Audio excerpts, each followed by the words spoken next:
Ассаламу алейкум достор, ассаламу алейкум кыргыз элим. Бүгүн көп видео болуп кетти го дейм. Бирок бир аз түшүндүрмө берип коеюн дедим. Ушундай суроо келди. Бизге түрк уюмдарынын бирикмеси, түрк элдеринин бирикмеси эмне пайда алып келет, эмне кереги бар деген. Бүгүнкү күнү биз кандай союзда турабыз мына? ЕС союзунда турабыз, бирикмесинде. Бул бирикме кандай иштеп жатат? Өзүңөр көрүп атасыңар. Бул бирикменин максаты эмне болгон? Бул ЕС бирикмесинин максаты Орто Азия элдерин кайрадан оккупация кылып, баягы СССРди кайрадан жаратуу болгон да. Бүгүнкү күнү көрүп атасыңар эмне болуп атат? Биздин товарлар границада турат, таможенный союз, ЕС эч кандай иштеген жок. Будан бир гана плюс алган биздин 600 миңдей жүргөн Орусиядагы эмигранттар эле болбосо, бир аз болгон жеңилдиктер менен. И то ошол биздин ошол жакта жүргөн эмигранттарга орустар өздөрү муктаж болуп, бирок ошол өздөрү муктаж болгон биздин кыргыз эмигранттарды бизге каршы мындай инструмент катары колдонот да. Биздин бийлик менен тил келишпей калса эле, биздин эмигранттарды чукулап, дополнительный налог, дополнительный справка бир нерсени ойлоп таап жүрөт. Ойлонуп көргүлө. Бизге мындай тарапташ, мындай союзник керекпи? Мына бүгүнкү күнү ушундай информация жетип атат. Биздин бийлик Орусия жактан мындай көз каранды бололу деп Ирандан ГСМ алып келейин десе, Иран бийлиги айтыптыр. Ал территория, то есть Орто Азия территориясы, бул территория интересов России. Биз Орусия менен чатак болубуз келбейт. Орусия менен биз жакшы мамиледе калгыбыз келет. Ошондуктан биз силерге ГСМ сата албайбыз деп бир туугандар. Ойлонуп көргүлө, бизди ушул Украина согушу башталардын астында Трампка болгон, НАТОга болгон Путиндин, Орусиянын мындай условияларынын бирөөсү Орто Азия бул Орусиянын территориясы деп жазылган страница бар ошол жерде бир туугандар. То есть бизди булар, биз азыр эгемендүү мамлекет болуп турсак, бизди бүт дүйнө жүзү эгемендүү мамлекет деп билип турса, бирок Орусия биздин территорияны өзүнүн территориясында көрөт бир туугандар. Намыс барбы бизде? Ойлонуп көргүлө. Эмне үчүн бизге бүгүнкү күнү Туран биримдиги, түрк элдеринин биримдиги керек? Эмне дегенде биз бирибизге жөлөк болуп, бирибизге жардам көргөзүп, бирибиздин экономикабызды стимулировать этебиз. Эч кимге бул жакта кул болбойт. Орусияга кул болгонсуп. Түрк жактан бизге бир гана жардам келип турат. Кээ бирлер айтат, Орусия жактан жардам келип атпайбы депчи. Мен ошол любой диспутка чыгып, любой журналист менен, любой орус кул ошол демагогтор менен бетине такап берем. Ар бир орустун бизге алып келген жардамынын артында жамандык турат да. Ар бир Кыргыз газды алып койду, жер үйдү алып койду. Ар бир бизге алып келген ушул жардамдын артында булар жөн эле мындай чын жүрөктөн деген жардам жок да.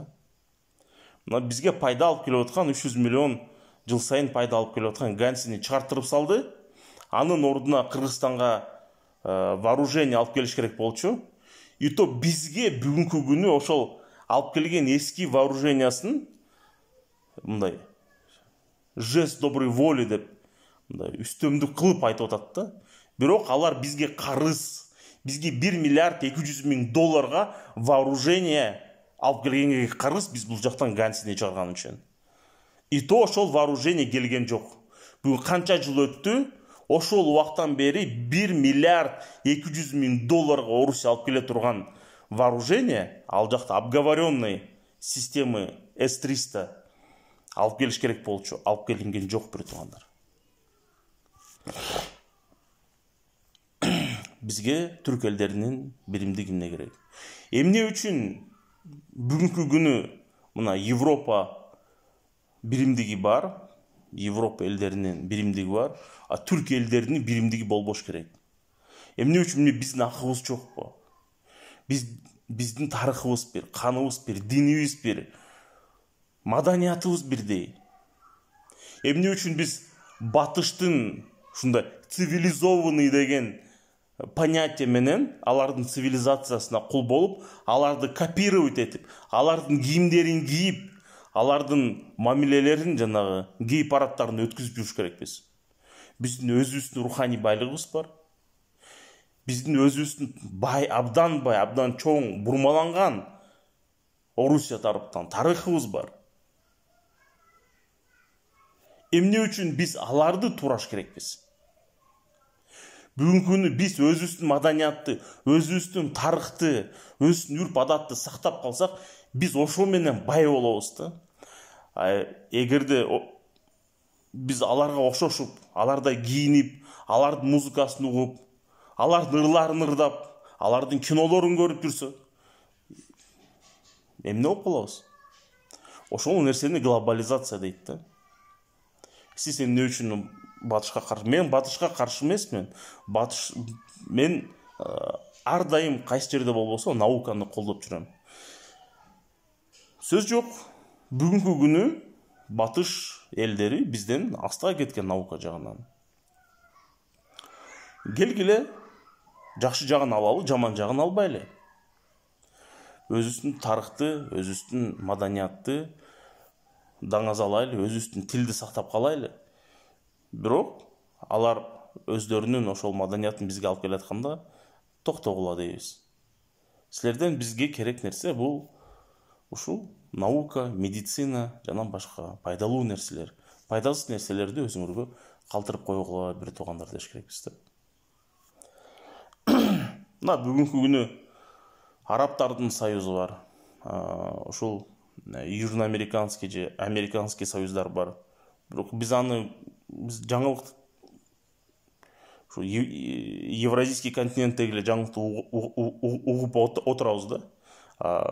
Тиякта өзүнүн союзу бар, арабтардын өзүнүн союзу бар, Европа элинин өзүнүн союзу бар. Эмне үчүн биз түрк элдери ушундай чоң тарыхыбыз менен, ушундай чоң абдан сонун маданиятыбыз менен өзүбүздүн маданиятты даңазала албайбыз? Өзүбүздүн уюмубузду түзө албайбыз? Башыбызды бириктире албайбыз? Кайсы жерде бириксе, ошол жерде береке бар. Аллахым Куранда айтат, кайсы жерде бириксе, ошол жерде береке бар деп атат. Биз биригип, бир муштумдай болуп туруп, өзүбүздүн жолубуз менен кетсек, эмне жаман болобу? Ошого каршы чыгып атышат да бүгүн кээ бирлер. Кыргыздар, казактар бар, татарлар бар. Бул кереги жок. Эмне кереги бар? Орус менен жакшынакай эле жашап жүрбөйлү. Оруска кул болуп сонун эле жүрөбүз. Бизге жагат ушул терпила болгон деп эле ушундай понятие менен, рабский мышление менен кул мүнөздөр өзүнүн идеологиясы менен элди заражать этип атат да, вирус сыяктуучу. Бирок биз антивирус болуп элге түшүндүрүш керекпиз. Биздин өзүбүздүн тарыхыбыз бар, өзүбүздүн маданиятыбыз бар, өзүбүздүн тилибиз бар, сактап кала турган. Мына ЮНЕСКО айтып атат, 40 жылдан кийин кыргыз тили жок болуп кетет деп атат. Ооба, жок болуп кетет. Эгерде бүгүн биз кыргыз тилин унутуп койсок, модный орус тили менен көчөдө тантырап сүйлөп жүрсөк, ооба, унутуп коебуз. Мага айтат, эмне үчүн орусча сүйлөп атасыз?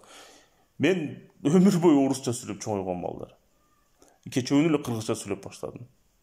Бир аз үйрөнүп атабыз кээ бир сөздөрүн. Туура эмес, бир жагынан сүйлөп алсам, мени кечирип койгула. Орус тилинде ойлонуп көнүп калганбыз да. Эми бул бизди тарбиялаган коомдун катасы да. Бул бир гана менин катам эмес, бул ушу биз өскөн коомдун катасы, бир туугандар. Биз ошондой чөйрөдө өскөнбүз.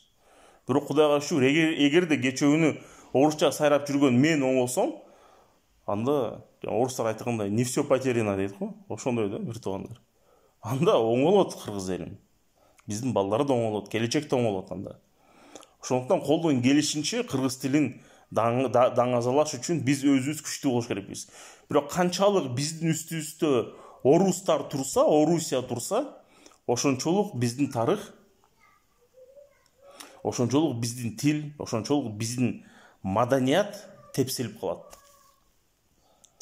Эмне дегенде алар өздөрүнүн маданиятын бизге алып келет, өздөрүнүн тарыхын бизге үйрөтөт, өздөрүнүн тилин бизге мойнубузга байлап коет.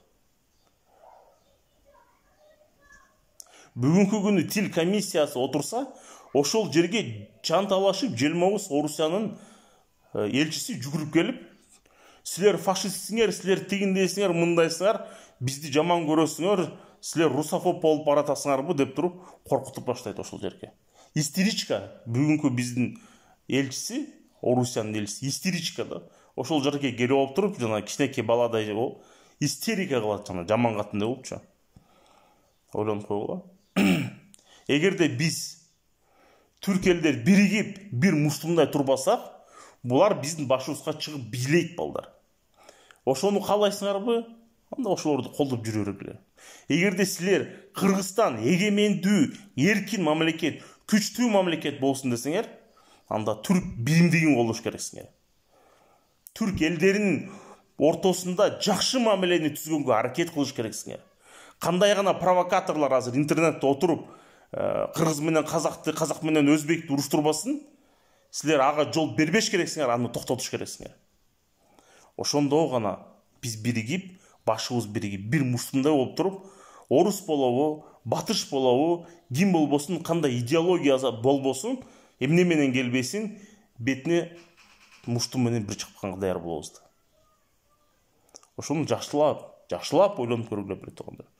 Дагы бир жолу айтып атам. Эмне үчүн Европа мамлекеттери француз тили менен испан тилинин айырмасы кандай, англис тили менен немис тилинин айырмасы кандай? Бүгүн ошол Европа элдери ар кандай жер менен асмандай болгон тили менен, жер менен асмандай болгон маданияты менен бир уюм түздү. А бүгүн биз тарыхыбыз бир, динибиз бир, тилибиз бир, маданиятыбыз бир уюм түзө албай жатабыз да. Ага тоскоолдук болуп турган бул Орусия менен батыш. Эмне дегенде билет алар, эгерде биз бириксек, булар тизелеп калат астыбызда. Ошодон коркуп атышат. Булар бизден коркот. Шойгуга суроо бергенде, Сергей Шойгу, жана министр обороны России, ушундай туран уюму түзүлөйүн деп атат, кандай карайсыз десе, сразу айткан сөзү а против кого дейт, кимге каршы дейт.